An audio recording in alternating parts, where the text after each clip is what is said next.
Good afternoon, music world. Your old friend John here from What's Spinning. Hope everybody's doing well out there.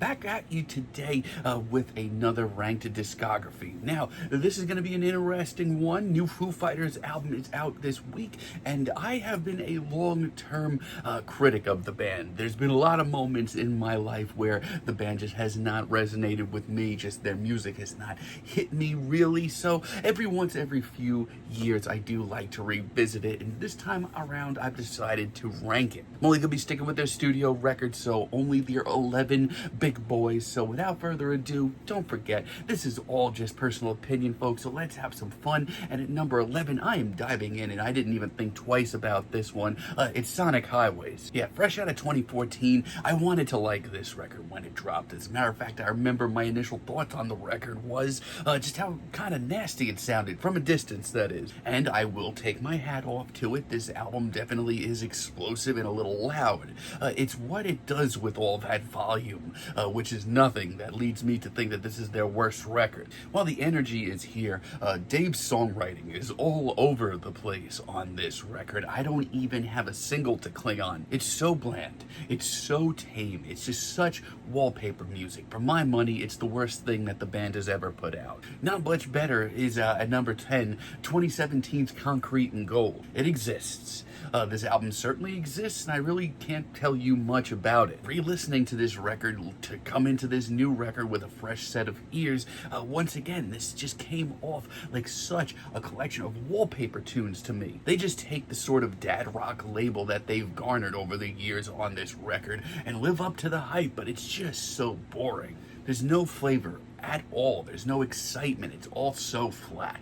And I hope you're not looking for any energy, because there is none here. Now at number 9, I've tried with this album probably more times than any other album in the Foo's discography. I'm going to put 2005's In Your Honor. Now, in a weird way, this album has actually grown on me a little bit, because about 5 years ago, I would have said that this was like the worst thing that the band has ever put out. When I was 15 and this record came out, I was not having it from the get-go. Now listen. The title track is great. DOA is great. No Way Back is great as well. The singles are totally fine, but man, this is 2 discs worth of material. And there's just a whole lot of nothing going on between those 2 discs. I mean, Gone is the band's entire initial sound, that post-grungy sound, and in its place is just really tame alternative rock. It's flashy for sure.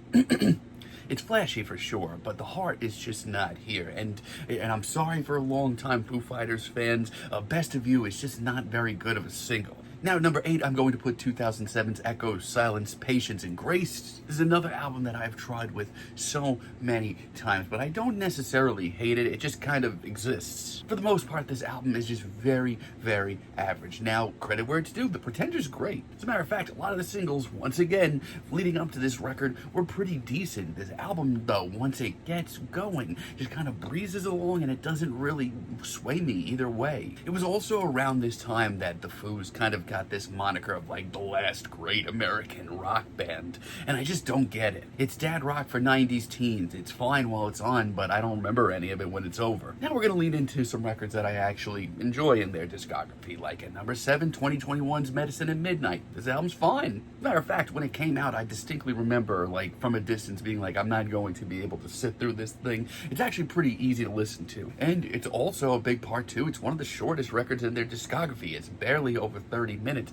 but because of that, it's lean, it's mean, there's no fluff, and there's no bullshit. Now, the songwriting here, it's very average. It's, it's totally fine copy and paste Dave Grohl lyrics. It's nothing new, but like, let me just say this, like, it does seem like it fits in a little bit better in their discography. This sounds like the band kind of aging like fine wine compared to a lot of the other things they've done over the years. Now at number 6, I'm gonna put Wasting Life from 2011. Not a bad record at all, albeit a very overrated one. Let me tell you, when this thing dropped, this was an album that was pushed to me from all angles. People that I've never talked to about the Foo Fighters before pushing this album in my direction. They were saying, this is what I have to listen to. The return of that raw sound of those early Foo Fighters records. Yeah, this is not that either. And most of the record, it's pretty average. I mean, White Limo is not nearly as heavy as people claim it to be, and Rope is just kind of average. When you dive a little deeper, there's actually some pretty solid tunes on here. Lyrically, this thing is hard heartfelt, the energy is here. But for a middle-of-the-road, solid alternative rock record from the Foo Fighters, this is very decent. Number 5, I'm going to put 2002's One by One, a record that came a long way for me, I'd say. When I first initially heard this, I thought that the Foos had just started dialing it in already, and I wasn't having it. And then I heard, like, what they've done over the last 15 years, and now going back to this record, yeah, it's not that bad. This album to me has always stuck with me as kind of like whatever was left from their 90s sound, like the bits and scraps of that. It's still a little grungy, the band definitely has some energy left in their tank, and it's nothing outside the box, but for a straightforward but very solid set of alternative rock tunes, there's nothing wrong with this record. At number 4, I'm going to put 1997's The Color and the Shape. Once again, it's a very good record, but I do think it's a little overrated. People who love this record and hold it near and dear to your heart, to an extent, I kind of get it. You know, the hype on Everlong is real. It's one of the best rock tracks of the 90s. As a matter of fact, there's plenty of deep cuts on this record that I enjoy too. Plus, the energy here is infectious. But I will say this, while I do enjoy this record for the most part overall, for every great track, there's also a reason that these sounds kind of died out when they did. Still though, an inoffensive record that I have nothing bad to say about. Now, at number 2, I'm going to put their 1996 self-titled debut album. I mean, it's crazy to listen to this record nowadays because by today's standards, this album sounds ballsy. Dare I say, this is the hungriest that the band has ever sounded. A lot of the energy here is pretty infectious. This album is loud, it's angry, it's upfront. Dare I say, there's still a little post-hardcore left in the canon here. But hearing the band just sound so young and pissed off and urgent, it makes me smile in retrospect. Not only that, but some of those earliest singles from the Foo Fighters, they're some of the best. Which leads me to number 1, which I might be in the minority here, but I am going to put 2023's So Here We Are.